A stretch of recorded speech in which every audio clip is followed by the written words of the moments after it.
ಶೇಕಡ 4% ಹೆಚ್ಚಿಸಿತ್ತು. ಅಂದರೆ last time ಮಾರ್ಚ್ನಲ್ಲಿ ಇನ್ಕ್ರೀಸ್ ಮಾಡಲಾಗಿತ್ತು. ಸೊ ಜನವರಿ ಫೆಬ್ರವರಿಯನ್ನು ಮಿಸ್ ಮಾಡಿ ಮಾರ್ಚ್ನಲ್ಲಿ ಮಾಡಿತ್ತು. ಆದರೆ ಜನವರಿ ಮತ್ತು ಫೆಬ್ರವರಿಯ ಒಂದು ಅರಿಯರ್ಸ್ ಏನಿದೆ ಅದನ್ನು ಕ್ಯಾಶ್ ರೂಪದಲ್ಲಿ ಸರ್ಕಾರಿ ನೌಕರರ ಅಕೌಂಟ್ಗೆ ನೇರ ನಗದಿನ ಮುಖಾಂತರ ಟ್ರಾನ್ಸ್ಫರ್ ಮಾಡಲಾಗಿತ್ತು. ಸೊ ಹಾಗಾದರೆ ನೆಕ್ಸ್ಟ್ ಬರುವಂಥ ಒಂದು ಫಿಟ್ಮೆಂಟ್ ಯಾವಾಗ ಬರುತ್ತೆ ಅಂತ ನಾವು ನೋಡೋಣ ಬನ್ನಿ.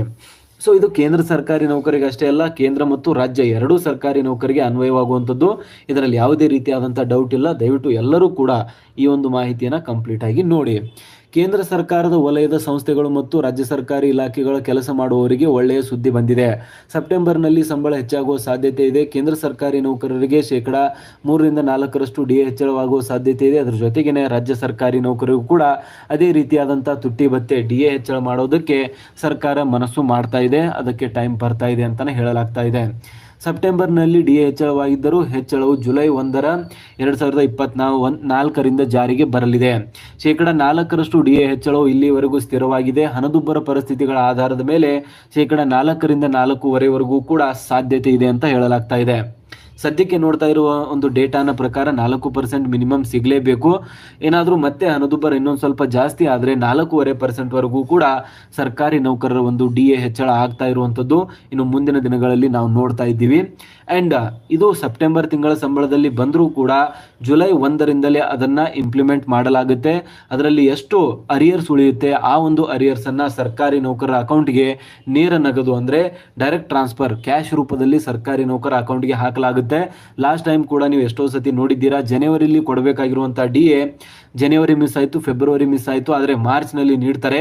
ಬಟ್ ಜನವರಿ ಮತ್ತು ಫೆಬ್ರವರಿ ತಿಂಗಳಲ್ಲಿ ಎಷ್ಟು ಹಣ ಕೊಡಬೇಕಾಗಿದೆ ಬರಬೇಕಾಗಿದೆ ಆ ಒಂದು ಹಣವನ್ನು ಸರ್ಕಾರಿ ನೌಕರರ ಅಕೌಂಟ್ಗೆ ಒಂದು ನಗದು ರೂಪದಲ್ಲಿ ಟ್ರಾನ್ಸ್ಫರ್ ಮಾಡುವಂಥ ಒಂದು ಕೆಲಸವನ್ನು ಮಾಡ್ತಾರೆ. ಸೊ ಹಾಗಾಗಿ ರಾಜ್ಯ ಸರ್ಕಾರಿ ನೌಕರರು ಈ ಒಂದು ಟೈಮಲ್ಲಿಯೂ ಕೂಡ ಜುಲೈ ಮಿಸ್ ಆಗಿದೆ, ಇವಾಗ ಆಗಸ್ಟ್ ನಡೀತಾ ಇರುವಂಥದ್ದು. ಆಗಸ್ಟ್ ಕೊನೆಯವರೆಗೂ ಕೂಡ ಸರ್ಕಾರಿ ನೌಕರಿಗೆ ಇದರ ಒಂದು ಆದೇಶ ಸಿಗುತ್ತೆ. ಆ್ಯಂಡ್ ಸೆಪ್ಟೆಂಬರ್ ತಿಂಗಳ ಸಂಬಳದಲ್ಲಿ ಜುಲೈನ ಒಂದು ಉಳಿದಿರುವಂಥ ತುಟ್ಟಿ ಭತ್ಯೆ, ಆಗಸ್ಟ್ನ ಉಳಿದಿರುವಂಥ ತುಟ್ಟಿ ಭತ್ಯೆ ಮತ್ತು ಸೆಪ್ಟೆಂಬರ್ನಲ್ಲಿ ಹೆಚ್ಚಳವಾಗಿರುವಂಥ ತುಟ್ಟಿ ಭತ್ಯೆಯನ್ನು ಸರ್ಕಾರಿ ನೌಕರರ ಅಕೌಂಟ್ಗೆ ಡೈರೆಕ್ಟಾಗಿ ಟ್ರಾನ್ಸ್ಫರ್ ಮಾಡುವಂಥ ಒಂದು ಕೆಲಸವನ್ನು ಇಲ್ಲಿ ಸರ್ಕಾರ ಮಾಡಲಿದೆ ಅಂತಲೇ ಹೇಳ್ಬೋದು. ಸೊ ಇದಾದ ಮೇಲೆ ನೀವು ನೆಕ್ಸ್ಟ್ ನೋಡ್ತಾ ಇದ್ದೀರಾ, ಪ್ರಸ್ತುತ DA ಮೂಲ ವೇತನದ ಶೇಕಡ 50% ಅಲ್ಲಿ ಪ್ರೆಸೆಂಟ್ಲಿ ಕೇಂದ್ರ ಸರ್ಕಾರದಲ್ಲಿರುವಂಥದ್ದು. 7ನೇ ವೇತನ ಆಯೋಗದ ಶಿಫಾರಸಿನಂತೆ DA ಮೂಲ ವೇತನಕ್ಕೆ ವಿಲೀನಗೊಳಿಸುವ ಕುರಿತು ಚರ್ಚೆ ಕೂಡ ನಡೆಸಲಾಗ್ತಾ ಇದೆ. ಇದು ಇನ್ನೂ ಸ್ಪಷ್ಟವಾಗಿಲ್ಲ. ಆದರೆ DA 50% ಮೀರಿದಾಗ ಮನೆ ಬಾಡಿಗೆ ಭತ್ಯೆ HRA ಅಂತ ಒಂದು ಭತ್ಯೆಗಳನ್ನು ಕೂಡ ಹೆಚ್ಚಳ ಮಾಡಲಾಗುತ್ತೆ. ಸೊ ನಮ್ಮಲ್ಲಿ ಆಲ್ರೆಡಿ 7ನೇ ವೇತನ ಆಯೋಗನ ನೀಡಲಾಗಿದೆ ಕೇಂದ್ರ ಸರ್ಕಾರ. ಇನ್ನು 8ನೇ ವೇತನ ಆಯೋಗದ ಬಗ್ಗೆ ಚಿಂತನೆಯನ್ನು ಇಲ್ಲಿ ಮಾಡ್ತಾ ಇರುವಂಥದ್ದು ನೀವು ನೋಡ್ತಾ ಇದ್ದೀರಾ. ಈ ಹಿಂದೆ ಶೇಕಡ 170ಕ್ಕೆ DA 4ನೇ ವೇತನ ಆಯೋಗದ ಅವಧಿಯಲ್ಲಿ DA ಗರಿಷ್ಠ 170% ತಲುಪಿತ್ತು. ಮಾರ್ಚ್ 2024ರಲ್ಲಿ ಸರ್ಕಾರವು ತುಟ್ಟಿ ಭತ್ಯೆಯನ್ನು ಶೇಕಡ 4% ಹೆಚ್ಚಿಸಿತು. ಈ ಮೊತ್ತವು ಮೂಲ ವೇತನದ ಶೇಕಡ 50% ತಲುಪಿದೆ. ಸೊ ಹಾಗಾಗಿ ಪಿಂಚಣಿದಾರರಿಗೆ ನೀಡಲಾಗಿರುವ ಡಿಯರೆನ್ಸ್ ರಿಲೀಫ್ DR ಕೂಡ ಶೇಕಡ 4% ಹೆಚ್ಚಳ ಆಗಲಿದೆ.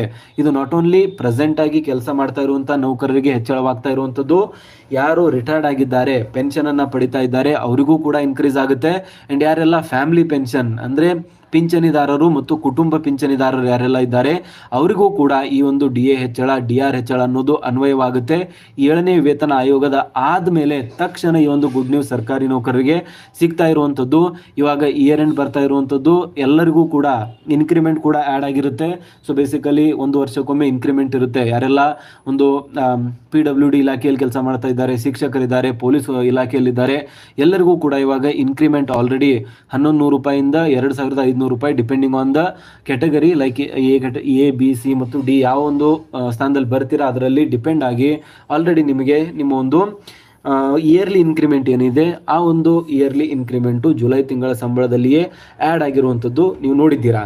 ಸೊ ಹಾಗಾಗಿ ನೆಕ್ಸ್ಟ್ ಮಂತ್ ಏನು ಸಂಬಳ ಬರ್ತಾ ಇದೆ ಆ ಒಂದು ಸಂಬಳದಲ್ಲಿ 7ನೇ ವೇತನ ಆಯೋಗದ ಅಡಿಯಲ್ಲಿ ನಿಮ್ಮ ಒಂದು ಸಂಬಳ ಬೇಸಿಕ್ ರೂಪದಲ್ಲಿ ಹೆಚ್ಚಳ ಆಗಲಿದೆ. ಯಾವಾಗ ಬೇಸಿಕ್ ಹೆಚ್ಚಳ ಆಗುತ್ತೆ ಆವಾಗ DA ಜಿಗಿತ ಕಾಣುವುದು ಖಚಿತ. ಸೊ ಹಾಗಾಗಿ ಸರ್ಕಾರಿ ನೌಕರರಿಗೆ ಇಲ್ಲಿ ನೋಡ್ತಾ ಇದ್ದೀರಾ ಗುಡ್ ನ್ಯೂಸ್ ಬರ್ತಾ ಇರುವಂಥದ್ದು. ಕೇಂದ್ರ ಸರ್ಕಾರ ಆಲ್ರೆಡಿ ಅದಕ್ಕೆ ಸಂಬಂಧಿಸಿದಂತೆ ಇವಾಗ ಸ್ಟೆಪ್ಸ್ ತೆಗೆದುಕೊಳ್ತಾ ಇದೆ. ಆ್ಯಂಡ್ CM ಸಿದ್ದರಾಮಯ್ಯನವರು ಕೂಡ ಹೇಳಿದ್ದಾರೆ, ಯಾವಾಗ ಕೇಂದ್ರ ಸರ್ಕಾರ ನೀಡುತ್ತೆ ಅದೇ ಒಂದು ದಿನ ರಾಜ್ಯ ಸರ್ಕಾರವು ಕೂಡ ಯಾವುದೇ ರೀತಿಯಾದಂಥ DAನ ನಾವು ಇಟ್ಕೊಳ್ಳೋದಿಲ್ಲ. ಒಂದು ಸಮಾರಂಭದಲ್ಲಿಯೂ ಕೂಡ ಅವ್ರು ಹೇಳಿರುವಂಥದ್ದು. ಕೇಂದ್ರ ಸರ್ಕಾರ ನೀಡಿದ ತಕ್ಷಣ ನಮ್ಮ ಒಂದು ರಾಜ್ಯ ಸರ್ಕಾರವು ಕೂಡ ಯಾವುದೇ ರೀತಿಯಾದಂಥ ಡಿಲೇಸ್ಗಳನ್ನು ಮಾಡದೆ 7ನೇ ವೇತನ ಆಯೋಗ ಆಗಲಿ DA ಆಗಲಿ ಯಾವುದೂ ಕೂಡ ಇಟ್ಕೊಳ್ಳೋದಿಲ್ಲ, ಎಲ್ಲವನ್ನೂ ಕೂಡ ಕೊಡ್ತೀವಿ ಅಂತ ಹೇಳಿದ್ದಾರೆ. ಸೊ 8ನೇ ವೇತನ ಆಯೋಗ ರಚನೆ ಕುರಿತು ಕೂಡ ಇಲ್ಲಿ ಒಂದು ಉಲ್ಲೇಖ ಆಗ್ತಾ ಇರುವಂಥದ್ದು. ಕೂಡಲೇ 8ನೇ ವೇತನ ಆಯೋಗದ ರಚನೆ ಹಾಗೂ ಹಳೆಯ ಪಿಂಚಣಿ ಪದ್ಧತಿಯನ್ನ ಮರುಸ್ಥಾಪಿಸಬೇಕು ಎಂದು ಕೇಂದ್ರ ಸರ್ಕಾರಿ ನೌಕರರು ಮತ್ತು ಕಾರ್ಮಿಕ ಸಂಘಟನೆಗಳ ಒಕ್ಕೂಟಗಳು ಒತ್ತಾಯಿಸುತ್ತಿವೆ. ಹಣಕಾಸು ಖಾತೆ ರಾಜ್ಯ ಸಚಿವ ಪಂಕಜ್ ಚೌಧರಿ ಜುಲೈ 30ರಂದು ರಾಜ್ಯಸಭೆಗೆ ಲಿಖಿತ ಉತ್ತರ ನೀಡಿದರು. ಪ್ರಸ್ತುತ 8ನೇ ವೇತನ ಆಯೋಗವನ್ನು ರಚಿಸುವುದು ಇಲ್ಲಿ ನಾವು ಥಿಂಕ್ ಮಾಡಬೇಕಾಗಿದೆ ಅಂತ ಕೂಡ ಅವರು ಹೇಳಿದ್ದಾರೆ.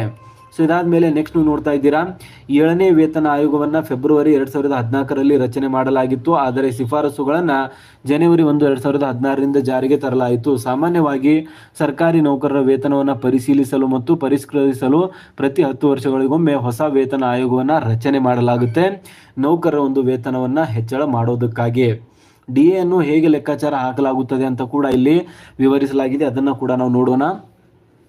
2006ರಲ್ಲಿ ಕೇಂದ್ರ ಸರ್ಕಾರ ಮತ್ತು ರಾಜ್ಯ ಸರ್ಕಾರಿ ನೌಕರರು ಪಿಂಚಣಿದಾರರಿಗೆ DA ಮತ್ತು DR ಅನ್ನ ಲೆಕ್ಕಾಚಾರ ಮಾಡುವ ವಿಧಾನವನ್ನು ಬದಲಾಯಿಸಲಾಯಿತು.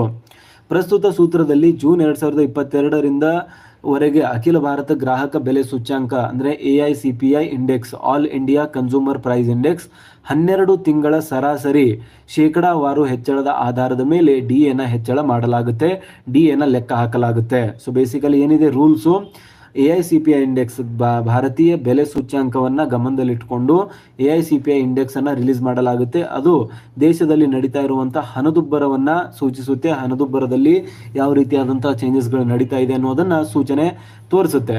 ಸೊ 12 ತಿಂಗಳ ಸರಾಸರಿ ಒಂದು ಶೇಕಡಾವಾರು ಹೆಚ್ಚಳ ಆಧಾರದ ಮೇಲೆ DA ಹೆಚ್ಚಳವನ್ನು ಲೆಕ್ಕ ಹಾಕಲಾಗುತ್ತದೆ. ಸೊ ಹಾಗಾದರೆ ನೆಕ್ಸ್ಟ್ ಏನು ಮಾಡ್ತಿದ್ದಾರೆ ಅಂತ ನೋಡಿ, ಕೇಂದ್ರ ಸರ್ಕಾರಿ ನೌಕರರಾಗಲಿ ರಾಜ್ಯ ಸರ್ಕಾರಿ ನೌಕರರಾಗಲಿ DA ಅನ್ನೋ ಒಂದು ಸೂತ್ರ ಸೇಮ್ ಆಗಿರುತ್ತೆ. DA ಸೂತ್ರವನ್ನು ಬಳಸಿಕೊಂಡು ಮೂಲ ವೇತನದ ಶೇಕಡಾವಾರು ಲೆಕ್ಕ ಹಾಕಲಾಗುತ್ತದೆ. ಸೊ ತುಟ್ಟಿ ಭತ್ಯೆ ಶೇಕಡಾವಾರು ಇಸ್ ಈಕ್ವಲ್ ಟು ಕಳೆದ 12 ತಿಂಗಳ AICPI ಸರಾಸರಿ. ಕಳೆದ 12 ತಿಂಗಳಲ್ಲಿ AICPI index, all India consumer price ಇಂಡೆಕ್ಸ್ನ ಸರಾಸರಿ ಮೈನಸ್ 115.76 ಡಿವೈಡೆಡ್ ಬೈ 115.76 ಇಂಟು 100 ಅಂತ ಮಾಡಲಾಗುತ್ತೆ. ಸೊ ಇದರಿಂದ ನೌಕರರಿಗೆ ಪ್ರಸ್ತುತ ಈ ಒಂದು ತಿಂಗಳಲ್ಲಿ ಎಷ್ಟು ತುಟ್ಟಿ ಭತ್ಯೆಯಲ್ಲಿ ಹೆಚ್ಚಳ ಆಗಬೇಕಾಗಿದೆ ಅನ್ನೋ ಒಂದು ನಿಖರವಾಗಿರುವಂಥ ಲೆಕ್ಕಾಚಾರ ಸಿಗುತ್ತೆ, ನಿಖರವಾಗಿರುವಂಥ ಒಂದು ಸೂತ್ರದ ಮುಖಾಂತರ. ಆ್ಯಂಡ್ ಸಾರ್ವಜನಿಕ ವಲಯದ ಕೇಂದ್ರ ಸರ್ಕಾರ ಉದ್ಯೋಗಿಗಳಿಗೆ ಸೂತ್ರವು ವಿಭಿನ್ನವಾಗಿದೆ. ತುಟ್ಟಿ ಭತ್ಯೆ ಇಸ್ ಈಕ್ವಲ್ ಟು ಕಳೆದ 3 ತಿಂಗಳ AICPI ಸರಾಸರಿ ಮೈನಸ್ 126.33 ಡಿವೈಡೆಡ್ ಬೈ 126.33 ಇಂಟು 100 ಈ ಒಂದು ಸೂತ್ರವನ್ನು ಯೂಸ್ ಮಾಡಿ ನೌಕರರ ಒಂದು ತುಟ್ಟಿ ಭತ್ಯೆಯನ್ನು ಕೇಂದ್ರ ವಲಯದಲ್ಲಿ ಮತ್ತು ರಾಜ್ಯ ವಲಯದಲ್ಲಿ ಭಿನ್ನ ರೂಪದಲ್ಲಿ ಇಲ್ಲಿ ಒಂದು ಬೇಡಿಕೆಯನ್ನು ಮಾಡಲಾಗುತ್ತೆ, ಇನ್ಕ್ರಿಮೆಂಟನ್ನು ನೀಡಲಾಗುತ್ತೆ. ಸೊ ಹಾಗಾಗಿ ರಾಜ್ಯ ಸರ್ಕಾರಿ ನೌಕರರಿಗೆ DA ಹೈಕ್ನ ಬಗ್ಗೆ ಇಲ್ಲಿ ಒಂದು ಸುಳಿವು ಬರ್ತಾ ಇರುವಂಥದ್ದು. ಕೇಂದ್ರ ಸರ್ಕಾರಿ ನೌಕರರು ಆಲ್ರೆಡಿ ಇದಕ್ಕೆ ಸಂಬಂಧಿಸಿದಂತೆ ಒಂದು ಇಂಪಾರ್ಟೆಂಟ್ ಸ್ಟೆಪ್ಸನ್ನು ತೆಗೆದುಕೊಳ್ಳೋದಕ್ಕೆ ಸ್ಟಾರ್ಟ್ ಮಾಡಿದ್ದಾರೆ. ಆ್ಯಂಡ್ ಕೇಂದ್ರ ಹಣಕಾಸು ಸಚಿವ ಕೂಡ ಇದಕ್ಕೆ ಸ್ಪಂದನೆಯನ್ನು ನೀಡಿದ್ದು, ಇದರ ಬಗ್ಗೆ ಸಂಪುಟದಲ್ಲಿ ತುಂಬಾ ಬೇಗ ಚರ್ಚೆಯನ್ನು ಮಾಡಿ ಅಧಿಕೃತವಾಗಿ ಆದೇಶವನ್ನು ಹೊರಡಿಸುವ ಮುಖಾಂತರ ಆಲ್ರೆಡಿ ಜುಲೈನಲ್ಲಿ ಆಗಬೇಕಾಗಿರುವಂಥ DA ಹೆಚ್ಚಳ ಮುಂದೆ ಬಂದಿದೆ. ಇವಾಗ ಆಗಸ್ಟ್ ಬರ್ತಾ ಇರುವಂಥದ್ದು, ಆಗಸ್ಟ್ ಕೊನೆಯ ತಿಂಗಳಲ್ಲಿ ಸರ್ಕಾರಿ ನೌಕರರಿಗೆ ಈ ಒಂದು ತುಟ್ಟಿ ಭತ್ಯೆ ಹೆಚ್ಚಳವನ್ನು ನೀಡುವಂಥ ಒಂದು ಕೆಲಸವನ್ನು ನಾವು ಮಾಡೇ ಮಾಡ್ತೀವಿ, ಇದರಲ್ಲಿ ಯಾವುದೇ ರೀತಿಯಾದಂಥ ಡೌಟ್ ಇಲ್ಲ ಅನ್ನೋ ಒಂದು ಮಾತನ್ನು ಇಲ್ಲಿ ರಾಜ್ಯ ಸರ್ಕಾರಿ ನೌಕರರು ಹೇಳ್ತಾ ಇರುವಂಥದ್ದು. ಸೊ ಹಾಗಾಗಿ ರಾಜ್ಯ ಸರ್ಕಾರಿ ನೌಕರರಿಗೆ ಇಂಪಾರ್ಟೆಂಟ್ ಆಗಿರುವಂಥ ಗುಡ್ ನ್ಯೂಸ್ ಬರ್ತಾ ಇದೆ ಸ್ನೇಹಿತರೆ.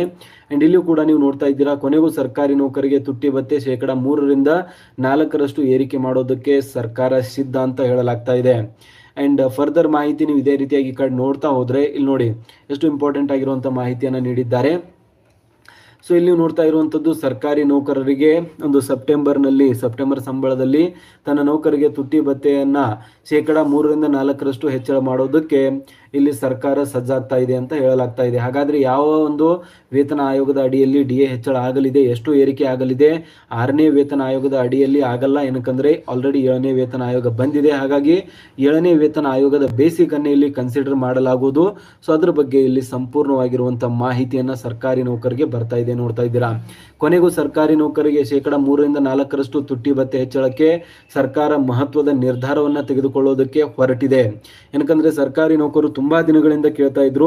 ಈ ಒಂದು 7ನೇ ವೇತನ ಆಯೋಗ ಬಂದ ತಕ್ಷಣ ಸರ್ಕಾರಿ ನೌಕರರ ಬೇಸಿಕ್ ಇನ್ಕ್ರೀಸ್ ಆಗಿದೆ, ಹಾಗಾಗಿ ನೌಕರರ ಒಂದು DA ಕೂಡ ಇವಾಗ ಇನ್ಕ್ರೀಸ್ ಆಗಬೇಕಾಗಿರುವಂಥದ್ದು.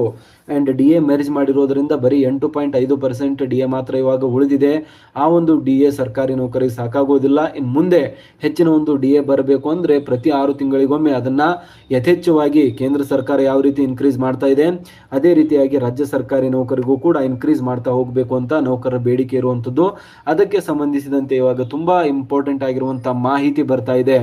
DA ಹೆಚ್ಚಳ ಸೆಪ್ಟೆಂಬರ್ನಿಂದ ಇಲ್ಲಿ ಬರಲಿದೆ, ಆದರೆ ಅದಕ್ಕಿಂತ